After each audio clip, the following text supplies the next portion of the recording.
Good morning. जोहार, आप सभी को स्वागत है श्योर सक्सेस सेंटर के यूट्यूब चैनल पर। तो चलिए आज के इस पर वीडियो पर चर्चा करेंगे। कुछ भूगोल से रिलेटेड कुछ महत्वपूर्ण टॉपिक है और वो टॉपिक है एल नीना और ला नीना। एल नीना और ला नीना हमारे भारतीय प्रायद्वीप की मानसून पर क्या प्रभाव डालती है, इन सारे चीज़ों के बारे में, इन सभी पॉइंट्स के बारे में आज हम लोग पूरी डिटेल्स में चर्चा करेंगे।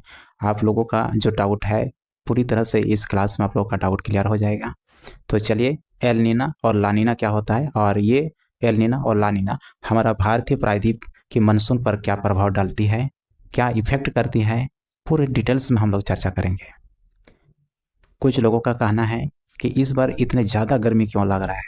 ये जो आप लोग का जो डाउट है, आप लोग का ये जो क्वेरी है कि इस बार ज़्यादा क्यों गर्मी दे रहा है इतना ज़्यादा, तो ये क्या कारण है, इसके पीछे में क्या लॉजिक है, क्या रीज़न है, तो किस वजह से इतना ज़्यादा इस बार गर्मी लग रहा है, अभी तक जो मानसून नहीं आ पाया है, तो क्या रीज़न है इसके पीछे में, सारा डिटेल्स, सारा आंसर आपका इस जवाब का मिलेगा आपको। ठीक है, तो चलिए इस वीडियो पर आप लोग अंत तक ज़रूर देखिएगा। बहुत ही इंटरेस्टिंग ये वीडियो होगा और बहुत ऐसे ऐसे चीज़ों आपको सीखने को मिलेगी इस वीडियो से। ठीक है, तो चलिए थोड़ा सा इसका देख रहे हैं। आप लोग को मैंने ऑलरेडी बना के रखा है ताकि वीडियो लंबा ना हो, इस वजह से मैंने कुछ भारत का कुछ मैप दिखाई दे रहा है आप लोगों को छोटा सा, और ये जो पूरा वर्ल्ड का मैप दिखाई दे रहा है। ठीक है, तो वर्ल्ड का पूरा मैप मैंने ऑलरेडी बना के रखा है ताकि हाँ थोड़ा सा वीडियो छोटा हो सके। नहीं तो इसको अगर मैप बनाएंगे, मैप बना के फिर इसको फिर समझाएंगे तो फिर टाइम बहुत लग जाएगा। खैर चलो हम लोग अब मेन टॉपिक पर चलते हैं। तो थोड़ा सा उसके ये करने से पहले हम लोग ये थोड़ा सा मोटा मोटी चीज़ें को समझते हैं। जो लोग पहली बार देख रहे हैं या पहली बार जो पढ़ रहे हैं उसको भी ताकि समझ में आए इसका कुछ बेसिक चीज़ों को। देखिए यहाँ पर मैंने लिख के रखा है, यहाँ पर बना के रखा है फिगर जो है क्या एशिया महाद्वीप है। तो ये तो सबको ही पता होगा, जो भी जो जो पढ़े लिखे लोग हैं तो उनको तो ज़रूर पता होगा कि टोटल कितना महाद्वीप है, 7 महाद्वीप है। 7 महाद्वीप में से सबसे बड़ा महाद्वीप कौन सा है, एशिया महाद्वीप है। इसके बाद दूसरा सबसे बड़ा महाद्वीप के रूप में जो जाना जाता है अफ्रीका, और तीसरा सबसे ज़्यादा तीसरा सबसे बड़ा महाद्वीप जो कौन सा है उत्तरी अमेरिका, और चौथा कौन है दक्षिणी अमेरिका, और पांचवा कौन है ये अंटार्कटिका, और छठवां महाद्वीप कौन है ये यूरोप महाद्वीप, और सबसे छोटा है ओशिनिया महाद्वीप जिसे ऑस्ट्रेलिया महाद्वीप के नाम से जाना जाता है। और अभी हाल फिलहाल में अभी एक 8वां महाद्वीप के रूप में भी इसको खोजा जा चुका है, यानी कि इसको पूरा नहीं किया है इसको, बस इसको अभी रिसर्च में जा रहा है कि अभी एक जिलैंडिया महाद्वीप जैसे 8वां महाद्वीप को भी अभी रिसर्च किया गया है। हालांकि वो जिलैंडिया महाद्वीप यहाँ पर ये डूबा हुआ था, है ना, तो 8वां महाद्वीप के रूप में इसको भी काउंट किया जाता है। ठीक है, तो चलिए और थोड़ा सा कुछ हम लोग बेसिक चीज़ें को समझेंगे। ये ग्रीनलैंड पर कब्जा किसने किया है, डेनमार्क ने कब्जा करके रखा है। अगर भौगोलिक स्थिति पर के आधार पर अगर देखा जाए तो ग्रीनलैंड ये उत्तरी अमेरिका का है, लेकिन अगर प्रशासनिक के आधार पर एडमिनिस्ट्रेटिव के अनुसार देखा जाए तो ये ठीक है, तो कौन सा ग्रीनलैंड ये डेनमार्क का है, यानी कि यूरोप महाद्वीप का पड़ेगा। ठीक है, चलो अब ये अंटार्कटिका देश महाद्वीप है। ये अंटार्कटिका एकदम पूरे बर्फीला से ये ढका हुआ महाद्वीप है, और पूरा सोचो ये महाद्वीप ही पूरा बर्फ से ढका हुआ है। इसमें यानी कि लोग नहीं रहते हैं, इसमें सिर्फ जो है साइंटिस्ट लोग ही ये कुछ रिसर्च करने जाते हैं। हालांकि इसमें कोई ऐसा कोई मानव जीव नहीं रहते हैं। इतने ठंडा में कौन रहेगा, -200-300 में यह डिग्री सेल्सियस में रहता है, ये बहुत ठंडा है, जिस वजह से लोग यहाँ पर नहीं रहने का ये संभव नहीं है। ठीक है, चलिए तो इधर देखिएगा ये प्रशांत महासागर का ये उत्तरी है, और ये प्रशांत महासागर का ये दक्षिणी दिशा है। ठीक है, दक्षिणी प्रशांत महासागर तो उत्तरी प्रशांत महासागर, और एक लकीर मैंने खींच के रखा है यहाँ पर, ये जो डॉट डॉट के बीचों बीच में ये विषुवत रेखा है। इसको 0 डिग्री अक्षांश रेखा के नाम से भी इसको जाना जाता है, इसको इंग्लिश में इसको इक्वेटर लाइन कहते हैं। ठीक है, चलिए अब इसके बाद मैंने देखिए हम लोग का जो चर्चा करने वाला है मेनली एल नीना और ला नीना। तो चलिए हम लोग समझते हैं कि एल नीना और ला नीना भारतीय प्रायद्वीप की जो मानसून है, इस मानसून पर क्या प्रभाव डालती है, इनके बारे में आज हम लोग इसलिए चर्चा करेंगे। ठीक है, तो चलिए एल नीना क्या होता है, ला नीना क्या होता है, इसके बारे में हम लोग थोड़ा सा समझते हैं। एल नीना और ला नीना ये स्पेनिश भाषा है। ये एल नीना और ला नीना ये स्पेनिश भाषा में है, और इसकी शाब्दिक अर्थ यानी कि एल नीना की शाब्दिक अर्थ जो है, एल नीना की शाब्दिक अर्थ है छोटा बच्चा, और ला नीना की शाब्दिक अर्थ होते हैं छोटी बच्ची। ठीक है, और ये एल नीना और ला नीना ही भारतीय प्रायद्वीप की जो मानसून है, मानसून पर कुछ प्रभाव डालती है। क्या प्रभाव डालती है अब हम लोग समझते हैं, लेकिन उसको समझने से पहले हम लोग एक छोटी सी बात को हम लोग समझना होगा। और क्या समझना होगा, अब थोड़ा सा देखिएगा। फेरल का नियम आप लोगों को पता है। फेरल का नियम के अनुसार उत्तरी गोलार्ध में हवा किधर चलती है, पश्चिम से किधर, पूरब की ओर चलते हैं। यानी कि इस तरह से फेरल का नियम कैसे पता करेंगे, पश्चिमी गोलार्ध और दक्षिणी गोलार्ध में कैसे हवा चलते हैं, इस तरह से। और इस एस को हम इस तरह से बनाएं और एस को क्या करेंगे, इस तरह से बीच में हम क्या करेंगे, डिवाइड कर देंगे। तो ये जो है ये उत्तरी गोलार्ध होगा, ये दक्षिणी गोलार्ध हो गया। यानी कि उत्तरी गोलार्ध में हवा किधर चलता है, पश्चिम से पूरब की ओर चलती है, और दक्षिणी गोलार्ध में कैसे चलता है, पूरब से पश्चिम की ओर चलता है। ये फेरल का नियम कहता है। तो फेरल का नियम से इसका मतलब भारतीय प्रायद्वीप महाद्वीप, हाँ भारतीय प्रायद्वीप में जो है कैसे हवा चलेगा, इस तरह से पश्चिम से पूरब में जाए। और इस साइड में आपको पता होगा जरूर, ये अरब सागर होगा यहाँ पर, ये कौन सा अरब सागर होगा, यहाँ पर हिंद महासागर होगा, हिंद महासागर होगा, यहाँ पर अरब सागर होगा, यहाँ पर बंगाल की खाड़ी होगा। ठीक है, ये बंगाल की खाड़ी है, बे ऑफ बंगाल है। ठीक है, तो चलिए अब हम लोग टॉपिक पे आते हैं, एल नीना और ला नीना। एल नीना का शाब्दिक अर्थ होता है छोटा बच्चा, और ला नीना का शाब्दिक अर्थ होता है छोटी बच्ची। एल नीना ये किस में निर्भर करते हैं, ये पेरू की जलधारा पर निर्भर करते हैं। तो चलिए पेरू यहाँ पर दिखाई दिया है, देखो ये जो पेरू मैंने बना के, ये दक्षिणी अमेरिका के एक देश का नाम है पेरू। और इस पेरू जो है, इस पेरू की तट से ही एक जलधारा निकलती है जिसका पेरू की जलधारा कहा जाता है। और इस पेरू की जलधारा को विश्वतरीखा की दक्षिणी जलधारा के रूप में भी जाना जाता है, लेकिन मेनली जो है इसको पेरू की जलधारा के रूप में ही इसको जाना जाता है। पेरू की जलधारा, पेरू के लगभग जो है 180 किलोमीटर की दूरी से ये एक जलधारा निकलती है जिससे पेरू की जलधारा के नाम से जाना जाता है। और यही पेरू की जलधारा यही पेरू की जलधारा ही भारतीय मानसून पर यह प्रभाव डालती है। अब कैसे प्रभाव डालती है, देखिए ये पेरू की जलधारा ये यहाँ से निकलती है। अगर जिस वर्ष अगर पेरू की जलधारा अगर ठंडी या गर्मी, हाँ यानी कि गर्म जलधारा निकली, अगर पेरू से अगर गर्म जलधारा निकला, तो उस वर्ष यहाँ पर भारतीय प्रायद्वीप में ये बारिश कम होने लगता है।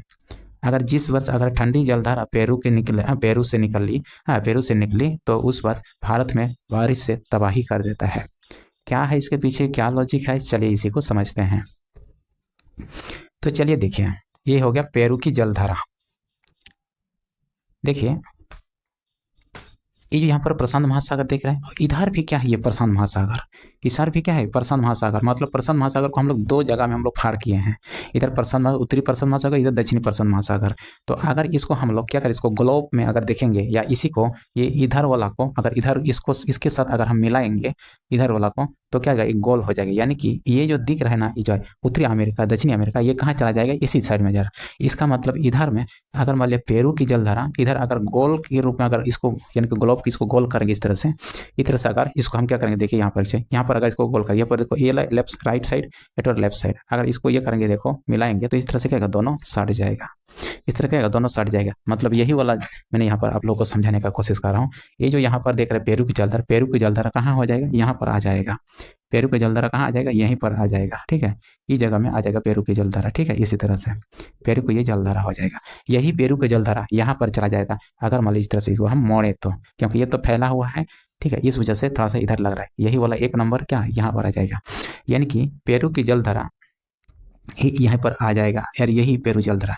तो देखिए क्या होता है, अगर पेरू की जलधारा अगर गर्म जलधारा निकली, अगर पेरू से गर्म जलधारा निकली जिस वर्ष, तो उस समय यहाँ पर क्या एक जो है इस जगह में, यानी कि ये जो भारतीय प्रायद्वीप देख रहे हैं, भारतीय प्रायद्वीप के नीचे में एक जो है टेम्परेट जोन उत्पन्न कर देते हैं, यानी कि लो प्रेशर निम्न वायुदाब जैसे चीज को उत्पन्न करती है। यहाँ पर निम्न वायुदाब लो प्रेशर जोन बना देती है।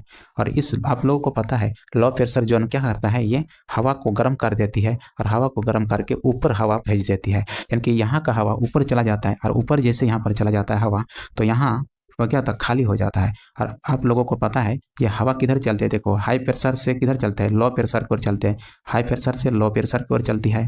ये क्या, ये हाई प्रेशर है, इधर क्या लो प्रेशर हो गया। तो यहाँ पर लो प्रेशर, ये हवा क्या ऊपर चला गया यहाँ का, तो यहाँ खाली होगा, तो हवा इधर जाती है, तब हाई प्रेशर से लो प्रेशर पर जाते हैं। तो यहाँ पर क्या होता है, इसी समय लगभग वही जून जुलाई के महीने में, या अभी अप्रैल मई जून जुलाई इसी महीना ही लगभग जो है यहाँ पर बादल बन रहा होता है। इस जगह में अरब सागर से क्या होता है, बादल बन रहा होता है, और ये बादल जो है इस तरह से हिंद महासागर अरब सागर से बादल बन के कहाँ जाएगा, इस तरह से भारतीय प्रायद्वीप की ओर चलती है। यानी कि भारत देश की ओर इधर बहती है, यानी ठीक है। तो इस तरह से जब यहाँ पर लो प्रेशर जोन क्या करता है, ये उत्पन्न कर देते हैं। ये कौन उत्पन्न किया, ये पेरू की जलधारा। पेरू की जलधारा कैसी जलधारा है, गर्म जलधारा, यहाँ से इस बार निकला हुआ है, समझ लो। ठीक है, इस बार निकला है, तो यहाँ पर क्या लो प्रेशर जोन उत्पन्न कर देते हैं। तो लो प्रेशर जोन का मतलब यहाँ का हवा ऊपर चला गया, यानी कि इस जगह में क्या होगा, खाली हो गया, इस जगह में खाली हो गया। तो इधर जो मानसून जो जा रहा था, इधर जो ये जो भारत की ओर जो मानसून जो जा रहा था, अरब सागर और हिंद महासागर से ये बन के तैयार होकर ये मानसून जो रेडी हुआ था जाने का, कहाँ, भारत प्रायद्वीप की ओर जाए। लेकिन ये यहाँ पर जाए हाँ, यहाँ पर क्या होगा, यहाँ पर लो प्रेशर जोन बन गया, और लो प्रेशर जोन बनने के कारण जो है यहाँ का हवा ऊपर चला गया, तो यहाँ खाली हो गया। तो इसने क्या कर लिया, यहाँ पर जा रहा जो मानसून है, उस मानसून को वापस खींच लेगा जो है वो, यानी कि जाने से रोक लेगा, यानी कि वो जो जा रहा था इधर ना जा करके अब किधर आने लगेगा, इधर लो प्रेशर जोन की ओर आएगा। ठीक है, तो लो प्रेशर जोन की ओर आएगा, तो ये जो बादल जो है इधर वापस लौट गया, इधर जब जाने का जो तैयार हुआ था, वापस किधर लौट आएगा, इधर नीचे तरफ आ गया, यानी कि नीचे तरफ आ गया, तो इधर जो जा नहीं पाएगा, तभी वापस लौट गया जाए। और वापस लौटने के कारण से ये भारत में बारिश कम होती है। हाँ, भारत में क्या होता है वो, हाँ, गर्मी पड़ जाता है, जिस कारण से यहाँ पर बारिश ठीक ठाक से नहीं हो पाता है। और आज, हाँ, अभी जो इस वर्ष जो अभी गर्मी जो लग रहा है, बस यही कारण है। यहाँ पर कहा जा रहा है कि सुपर एल नीनो यहाँ पर आया है। देखिए, सुपर एल नीनो, तो सुपर एल नीनो क्या है, अगर मान लिया पेरू से अगर गर्म जलधारा निकालती है तो उसको क्या बोलेंगे, एल नीना कहते हैं। अगर मान लिया पेरू की जलधारा में से अगर क्या ठंडा, अगर कौन सा ठंडी जलधारा निकलेगा तो उसको क्या बोलेंगे, इसको लानीना बोलेंगे। अगर मान लिया पेरू से अगर जलधारा कैसे ठंडी निकल गया तो ला नीना, अगर गर्म जलधारा निकल गया तो एल नीनो कहा जाता है। तो वही एल नीनो और ला नीना का मतलब होता है कि यहाँ पर गर्म कैसे जलधारा निकल रहा है, अगर गर्म जलधारा है तो एल नीनो कहा जाता है, अगर मान लिया ठंडी जलधारा निकला तो ला नीना कहा जाता है। ठीक है, ला नीना कहा जाता है। तो अब चलिए, गर्म जलधारा जब यहाँ निकला तो इसको एल नीनो की घटना बोलते हैं। और एल नीनो, हाँ, ये क्या कर देता है, यह भारतीय मानसून पर यह प्रभाव कार्य देता है कि यहाँ पर बारिश नहीं होने देता है, क्योंकि यहाँ पर जो बादल जो बन कर जा रहा होता है, उस बादल को वापस खींच लेगा इधर, जिस कारण से भारत में ये बारिश नहीं हो पाता है, और जिसके कारण से यहाँ पर भीषण गर्मी लगता है। और अभी का समय में यही कारण है कि एल नीनो आने के कारण से भारत में अभी गर्मी लग रहा है। ठीक है, तो इस तरह से, और ये महीना जो लगभग वही जून जुलाई, ये इस अभी का समय है, अप्रैल मार्च जून जुलाई अभी का समय ही पकड़ के चलो, जून जुलाई मार्च अप्रैल से ही आप पकड़ के चलो यहाँ पर। ठीक है, तो इसी तरह से यहाँ पर होता है। अगर मान लिया यहाँ से, चलिए आप समझते हैं लानीना क्या होता है। अगर मान लिया यहाँ पर ठंडी जलधारा निकले, अगर हमारे पेरू की तट से अगर ठंडी जलधारा निकला तो उसको क्या कहलाएगा, लानीना। और ये ला नीना क्या करता है, यहाँ पर जो ठंडी जलधारा आएगी तो यहाँ पर क्या ठंडा कर देता है। और ठंडा कर देता है मतलब क्या, हाई प्रेशर जोन बना देता है यहाँ पर। और हाई प्रेशर जोन को तो आपको पता ही है, हाई प्रेशर जोन मतलब यहाँ पर प्रेशर देगा पूरा, यानी कि हवा यहाँ पर, यहाँ का जो जलधारा, यहाँ पर हवा जो कैसे रहेगा, यहाँ पर पूरा नीचे रहेगा यहाँ पर। और नीचे होने के कारण से इधर क्या करेगा, जितना जो इधर जा रहा है हवा, जो बादल जो बन के जा रहा था कहाँ, अरब सागर और इधर जो हिंद महासागर से, उस हवा को उसका दोगुना तेजी से धकेल देता है। और जिसके कारण से ये भारत में पूरी तरह से एकदम, हाँ, बाढ़ से या बारिश से क्या तबाह कर देता है पूरी तरह से, पूरा, हाँ, एकदम पूरी तरह से तबाह कर देता है। और उस बार से एकदम भारत में एकदम बारिश से झमाझम झमझम कर देता है, और भारत के लोग बारिश से एकदम परेशान हो जाता है। तो ठीक है, तो ये क्या करता है, यही जलधारा हाँ, ये निर्धारण करता है भारत का जलवायु को, या ये बोलेंगे, हाँ, मौसम को जो है। ठीक है, मानसून को, हाँ, भारत का मानसून जो कौन निर्धारण करता है, ये पेरू की जलधारा। पेरू की जलधारा से अगर गर्म जलधारा निकला, इसका मतलब भारत में बारिश कम होगा। अगर पेरू की जलधारा में से अगर मतलब ठंडी जलधारा निकला, इसका मतलब बारिश भारत में एकदम पूरा भीषण बारिश होगा, बारिश से लोग त्राइम हो जाएगा। तो यही कारण है। ठीक है, तो इसका मतलब पेरू की जलधारा में अगर मैं ठंडी, गर्म जलधारा निकला तो उसी को बोलेंगे एल नीना। अगर पेरू की जलधारा में से अगर मान लिया कौन सा ठंडी जलधारा निकला तो उसी को ला नीना बोलेंगे। एल नीनो क्या करता है, भारत में, हाँ, सूखा पैदा कर देता है, और लानीना क्या करता है, भारत में पूरा एकदम बारिश से तबाह कर देता है। यानी कि यहाँ पर लानीना क्या करता है, यहाँ पर हाई प्रेशर जोन उत्पन्न कर देता है, जिसके कारण से इधर अरब सागर से बादल बन के जो जा रहा होता है उसको दोगुना तेजी से भेज देता है। अगर एल नीना क्या करता है, यहाँ पर जो है, यहाँ पर, हाँ, लो प्रेशर जोन उत्पन्न करते हैं, जिस कारण से यहाँ का हवा को ऊपर भेज देता है, यहाँ पर खाली कर देता है। तो खाली कर देता है तो इधर जो जा रहा होता है कौन, बादल, उस बादल को वापस खींच लेगा कौन, लो प्रेशर जोन। यानी कि एल नीनो से क्या करेगा, बारिश कम कराएगा भारत में, लानीना से बारिश से एकदम तबाह करा देगा जाए भारत में जाए। तो इसका मतलब ना तो हम लोगों के लिए एल नीनो की, हाँ, अच्छा है, ना ही हम लोगों के लिए लानीना अच्छा है। दोनों ही हम लोगों के अच्छा नहीं है, इसका मीडियम हम लोगों के लिए अच्छा है, क्योंकि एल नीनो से पूरा गर्मी पैदा कर देता है, यानी कि पूरा सूखा कर देता है भारत को। और लानिना से क्या करता है, पूरे बारिश से तबाह कर देता है। तो दोनों से ही हम लोगों को परेशान है, लानिना से भी और एल नीनो से भी, दोनों से। तो लानिना भी ठीक नहीं है हमारे लिए और एल नीनो भी ठीक नहीं है, एक दोनों का मीडियम ही हम लोगों के ठीक है, भारत के लोगों के लिए ठीक है। ठीक है, तो चलिए अब थोड़ा सा हम लोग समझते हैं एल नीना जाए। एल नीना और लानिना के बीच में 1 साल का अंतर है। अगर इस वर्ष अगर एल नीना आया तो फिर अगले वर्ष कौन आएगा, लानिना आना फिक्स्ड है। यानी कि इन दोनों के बीच में 1 वर्ष का गैप रहता है। इस बार इस एल नीनो तो अगले बार कौन, लानिना।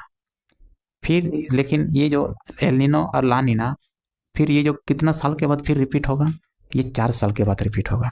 एल नीना हाँ अगले 4 साल के बाद फिर वापस लौट के आएगा। उसी तरह से लानिना भी अगले 4 साल के बाद फिर रिपीट आएगा। लेकिन एल नीनो आया तो अगले, इस बार अगर एल नीनो तो अगले साल जरूर लानिना आएगा। यानी कि इन दोनों के बीच में कितना, 1 वर्ष का ये अंतर रहता है। ठीक है, तो इसी तरह से ये जो है एल नीनो और लानिना जो है भारतीय मानसून पर यह प्रभाव डालती है। तो ठीक है, आई होप आप लोग को समझ में आ गया। एल नीना का मतलब क्या होता है, छोटा बच्चा, और लानिना का मतलब छोटी बच्ची होती है। ठीक है, और ये एल नीनो और ये लानिना ये स्पेनिश भाषा है। अच्छा ठीक है, आप लोग बोलिएगा ये जलधारा उत्पन्न कैसी होती है, तो इसको भी थोड़ा सा चलिए हम आप लोगों को बता देते हैं।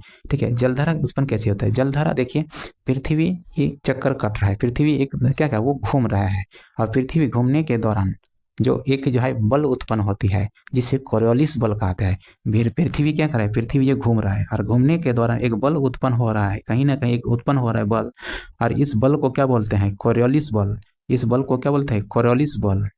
कोरियोलिस है ना, इस बल को क्या नाम होता है, कोरियोलिस बल।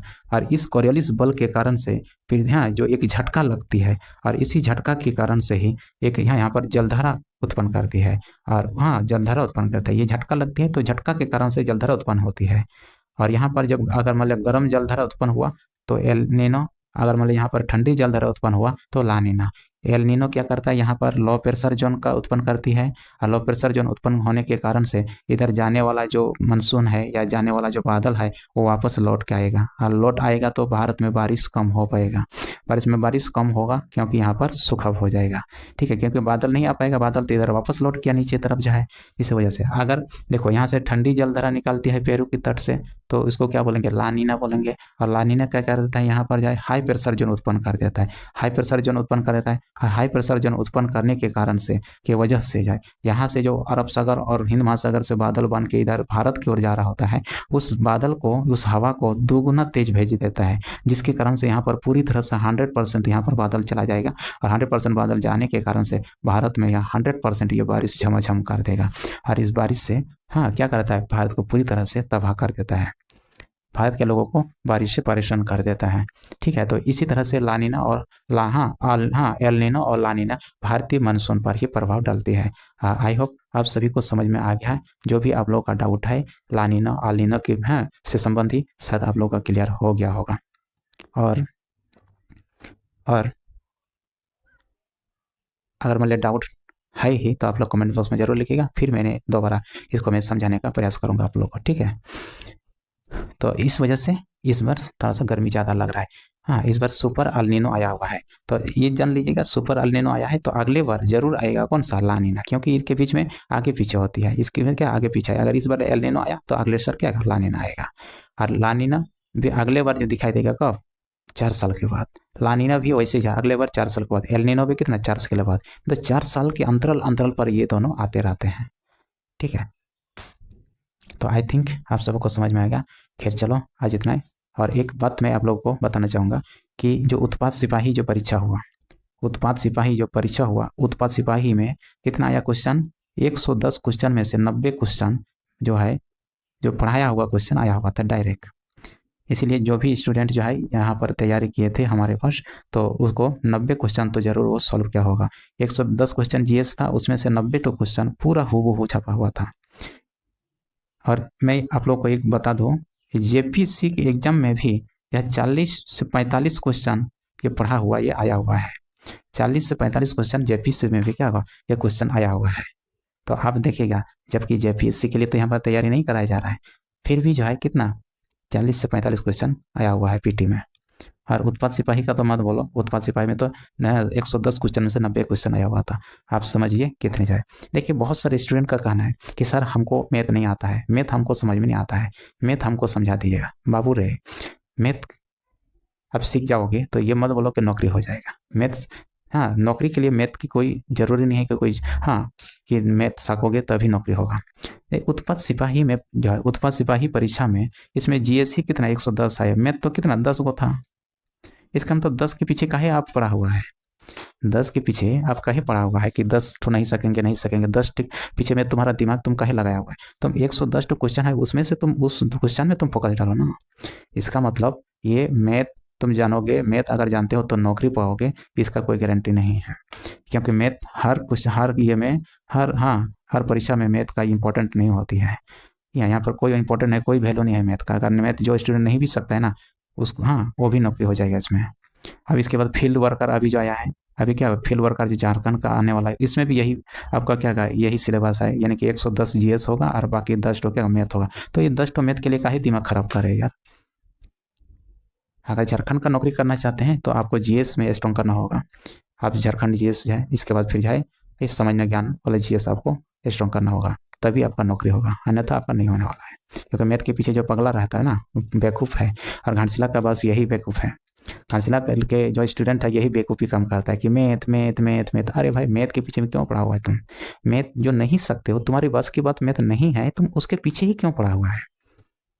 तो इसीलिए ऐसा गलती काम ना करें, नहीं तो तुम जिंदगी भर बस यही सब करते रहेगा, ऑफलाइन कोचिंग पढ़ते रहोगे। अब कितना है लोग जो है, बहुत सारे स्टूडेंट देखा है बूढ़ा तक जो है स्टूडेंट क्या रहा है, अभी कोचिंग कर ही रहा है। जब उसका माँ, उसका बच्चा उच्चा भी क्या है 5-6 क्लास में पढ़ रहा होता है, तब भी जो है कोचिंग जा ही रहा है, 10-15 बार कोचिंग कर रहा है। कितना बेवकूफ़ी का काम कर रहा है, कितना दिन तुम पढ़ते रहोगे? जब तुम किसी दूसरे को बताने लायक आदमी है, तुम बताने वाला योग है, तुम्हें योग मतलब तुम्हारा उम्र है, और तुम उसी समय तुम कोचिंग करने जा रहे हैं। और एक ही चीज़ को कोचिंग कर रहा है, एक ही चीज़ को, मैथ मैथ मैथ। उसको नहीं समझ में आ रहा है मैथ मैथ मैथ। तो इसीलिए ऐसा बेवकूफ़ी काम ना करें। जरूरी नहीं कि मैथ सीखोगे तभी नौकरी मिलेगा। अब इसमें क्या मैथ का इंपॉर्टेंट रोल है, जेपीएससी में क्या इंपॉर्टेंट रोल है मैथ का जाए, हाँ, फील्ड वर्कर में क्या इंपॉर्टेंट रोल है, उत्पाद सिपाही में क्या इंपॉर्टेंट रोल है मैथ का। जो लोग मैथ सकता है ना, वो तो नहीं कर पाएगा इसमें, जो उत्पाद सिपाही में, क्योंकि तो 10 के पीछे में पड़ा हुआ है। मैथ सकता है, इतना सारा जीके जो है, हाँ। तो इस वजह से आप ये सब छोड़ दिए, ठीक है। मैथ के पीछे पगला मत रहिए। मैथ अगर अच्छा जीडी में भी या कहीं भी जाए, मैथ कितना रहेगा, 25 या 30 रहेगा। 30 में से 30 में 15 तो सकेंगे ही, ऐसा थोड़ी कि जाए उतना हार्ड वाला मैथ रहता है। 15 पूरा इजी वाला मैथ रहता है, वो हर कोई सकता है। अब बाकी 10-12 मैथ के चक्कर में ही तुम अपना पूरी तरह से पढ़ाई को चंपट करने वाला है। इसीलिए मैथ के पीछे ज़्यादा मत पढ़िए। मैथ सबके पास नहीं होता है, सबको, हाँ, जल्दी समझ में नहीं आती है, क्योंकि मैथ हम लोग छोटे बच्चे से ठीक ठाक से नहीं पढ़ाई स्कूल क्लास से, इस वजह से अभी उतना जल्दी नहीं समझ में आएगा। आप जीएस में टॉपर हो जाओ, रीजनिंग में टॉपर हो जाओ। रीजनिंग तो हर कोई बना सकता है, सब कोई बना सकता है, चाहे मैथ्स, चाहे वो आर्ट्स स्टूडेंट, चाहे जो साइंस स्टूडेंट, हर कोई बना सकता है। रीजनिंग सबका, हाँ, सबका होता है। तो आप जो आप जानते हैं आप उसी पर ज़्यादा फोकस कीजिए। और यहाँ घाटशिला का स्टूडेंट्स सिर्फ math math math math math, लगता है वो रामानुज बन जाएगा। इतना वो का देखिए, ये क्या है, उत्पाद सिपाही का ये क्वेश्चन था, इसमें से 90 क्वेश्चन आया है। और ये जेपीसी का क्वेश्चन है, इसमें 40 से 45 क्वेश्चन डायरेक्ट जो कल परसों जो पढ़ाया हुआ उसमें से भी आया हुआ है, ठीक है। और मैं क्या आप लोगों को डिस्कस कर दूँ क्वेश्चन के बारे में, मैं डिस्कस कर चुका हूँ, बहुत सारा क्वेश्चन इसमें आया हुआ है। देखिएगा यहाँ पर उत्पाद सिपाही का देखो एक क्वेश्चन है, भारतीय संविधान में विशेष अधिकार रीट की विशेषता निम्नलिखित में से किस देश से ली गई। ये तो मैंने पढ़ाई चुका है तुम लोग को कि किस देश से लिया गया है, ब्रिटेन से जो है, ठीक है। इसी तरह से बहुत सारा क्वेश्चन मैं आप लोग को बता दूँ। अक्षांशों को देश में मापा जाता है, तो किससे मापा जाता है, डिग्री से मापा जाता है। अक्षांश रेखा, देशांतर रेखा, यमुनोत्तर रेखा, मैंने सब कुछ पढ़ा चुका है। यहाँ पर आया हुआ है, प्रमुख यमुनोत्तर पृथ्वी को कितने बराबर भागों में बांटते हैं, 2 बराबर भागों में बांटती है, एक तो पूर्वी गोलार्ध, एक तो पश्चिमी गोलार्ध में बना देती है। बस ये सब पढ़ा चुका है। अक्षांश रेखा की टोटल कितनी होती है, अक्षांशों की संख्या कितनी होती है, तो अक्षांश रेखा की संख्या कितनी होती है, 181 होती है। और अक्षांशों की संख्या कितनी होती है, 179 होती है। पूरे डिटेल्स में मैंने आप लोगों को ये बार पढ़ाया हुआ है। जितना मैंने पढ़ाया है उसी के अंदर से ही क्वेश्चन मैक्सिमम आया हुआ है, चाहे वो जेपीएससी हो, चाहे वो उत्पाद सिपाही हो, या कोई भी एग्जाम हो, ग्रुप डी हो, जाए कोई भी हो, उसी के अंदर से ही ये क्वेश्चन आता है। बस आपको याद नहीं रहता है, दैट इज डेफिनेट मैटर, ठीक है। अन्यथा क्वेश्चन जितना मैं पढ़ाता हूँ उसी के अंदर से है। और खासियत क्या है मेरा कोचिंग का जाए, ये मैप क्लास होता है, क्योंकि मैप के बिना आपका ज्योग्राफी अधूरा है। मैप के बिना आपका ज्योग्राफी अधूरा है। मैप पढ़ोगे तभी तुम्हारा ज्योग्राफी कंप्लीट होगा, अन्यथा तुम्हारा अधूरा ही होगा। तो यहाँ पर मैप का क्लास भी होता है, साथ ही साथ में एक इम्पॉर्टेंट सब्जेक्ट है इकोनॉमिक्स जैसे क्लास भी आता है। इकोनॉमिक्स क्लास भी यहाँ पर क्या आता है, पढ़ाई होता है। इकोनॉमिक्स क्लास ये घाटशिला में कहीं भी नहीं होता है, केवल पढ़ा देता है इकोनॉमिक्स को नाम कर देकर जो है क्या 5 वर्षीय योजना, तृतीय 5 वर्षीय या प्रथम 5 वर्षीय, यही सब नाम देता है कि ये पढ़ा देता है छोटा मोटा हल्का फुल्का, इसके बाद बता देता है ये इकोनॉमिक्स कंप्लीट। लेकिन मैंने नहीं, मैंने पूरे डिटेल्स में पढ़ाता हूँ, एकदम पूरा बेसिक से जो है पूरा डिटेल्स में जो है इनकम टैक्स कितने प्रकार के होते हैं, जीडीपी कितने प्रकार के होते हैं। अभी जीडीपी जीडीपी जो लोग चिल्लाते हैं, ये कौन सा जीडीपी होता है, कौन सा जीडीपी बेहतर है, ठीक है। तो इस तरह पूरे एनएनडीपी क्या है, एनडीपी क्या है, क्या मैं बताऊं, ये बहुत सारे यहाँ पर इकोनॉमिक्स का अंतर्गत आता है, वो सारा मैंने डिटेल्स में मैं पढ़ा रहा हूँ। और मैप क्लास यहाँ पर इंडियन मैप और वर्ल्ड मैप होता है, घाटशिला में कहीं भी इंडियन मैप वर्ल्ड मैप ये पढ़ाने होते हैं, ठीक है। और केवल टीचर, किसी भी टीचर का योगदान होता है किसी भी स्टूडेंट के सफलता के पीछे केवल 10% होता है, बाकी योगदान बाकी जो है स्टूडेंट पर ही निर्भर करता है। स्टूडेंट चाहेगा तो एग्जाम क्लियर होगा, स्टूडेंट नहीं चाहेगा तो कितना भी आप उसको बताइए, कितना भी अच्छा टीचर हो, कोई फर्क नहीं पड़ने वाला है। इसीलिए आप लोग अपने कड़ी मेहनत पर आप लोग विश्वास कीजिएगा। आप लोग पूजा पाठ पर थोड़ा सा कम करिएगा, क्योंकि मैंने एक लड़की को बोला था पूजा पाठ पर थोड़ा सा कम ध्यान देगा, पढ़ाई पर ज़्यादा, मेहनत पर, अपना मेहनत पर ज़्यादा ध्यान देगा, बेचारा वो कोचिंग ही छोड़ दी जाए। और एक लड़की को मैंने बोला था कि ये सब छपरी उपरी डांस सब जो है, ये सरहुल मेला, ये सब डांस जो है ठीक नहीं है, ये सब स्टूडेंट के लिए ये सब क्या करता है, ये माइंड डाइवर्ट करने वाला होती है, तो इसलिए ये सब ठीक नहीं है, बेचारा वो कोचिंग ही छोड़ दिया है।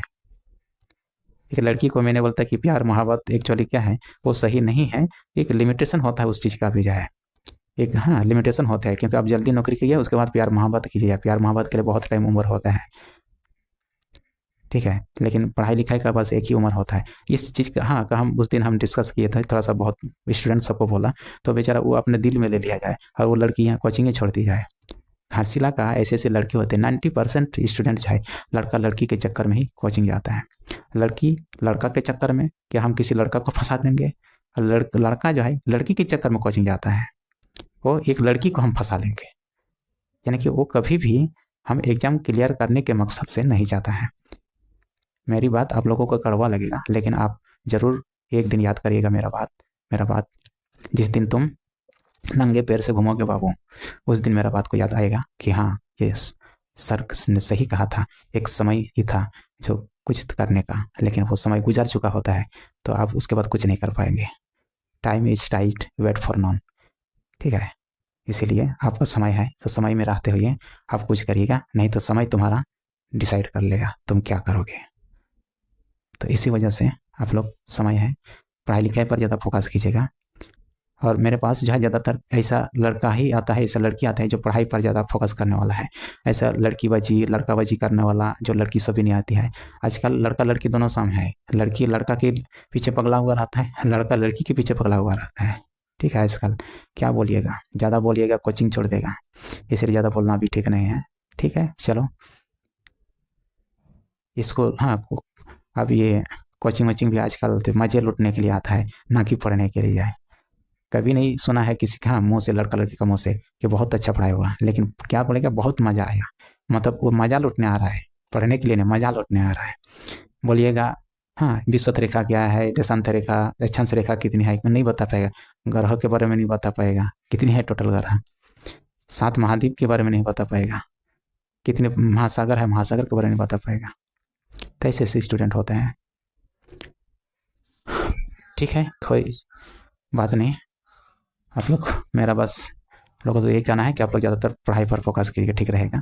और मैथ नहीं सकोगे मत, हर किसी के पास की बात नहीं है, आप जीएस पर ज़्यादा फोकस कीजिए, जीएस का अगर ज़्यादा फोकस करेंगे तो भी आपका नौकरी होगा, क्योंकि मैथ तो केवल अधिक से अधिक कोई भी एग्जाम में कितना भी बड़ा एग्जाम हो, अधिक से अधिक कितना 30 रहेगा, 30 में से 30 में कोई भी नहीं कर सकता है, चाहे वो कितना भी मैथमेटिशियन हो, वो नहीं कर सकता है, केवल वो 2820 ही करेगा। इस वजह से है ना, तो आप उसके चक्कर में ना पड़े जाए, क्योंकि अधिकतर जो है आर्ट्स स्टूडेंट क्या है मैथ नहीं सकता है, और वो लोग मैथ के पीछे ही पगला रहता है, वो लोग एक्चुअली सिलेबस नहीं मालूम है कैसे पढ़ना है, क्या पढ़ना है, क्या है सिलेबस में, तो फिर वो मैथ में उसको पता है कि मैथ पढ़ना है, मैथ नहीं सक रहे मैथ, अरे भाई मैथ के पीछे तुम काहे पगला हुआ है, हाँ? झारखंड का एग्जाम में कौन सा झारखंड के एग्जाम में मैथ से जाए आप टॉप हो जाएंगे। तो इसलिए ये फालतू का टाइम वेस्ट नहीं करेगा। तो खैर कोई बात नहीं, चलो आज की इस वीडियो पर इतना ही। फिर इसी तरह से जो इंपॉर्टेंट टॉपिक्स होगा, इंपॉर्टेंट टॉपिक्स के साथ आप लोगों के बीच में हाँ आऊँगा, लेकर आऊँगा। ठीक है, तो चलिए आज की वीडियो पर इतना ही, फिर मिलेंगे नेक्स्ट वीडियो पर।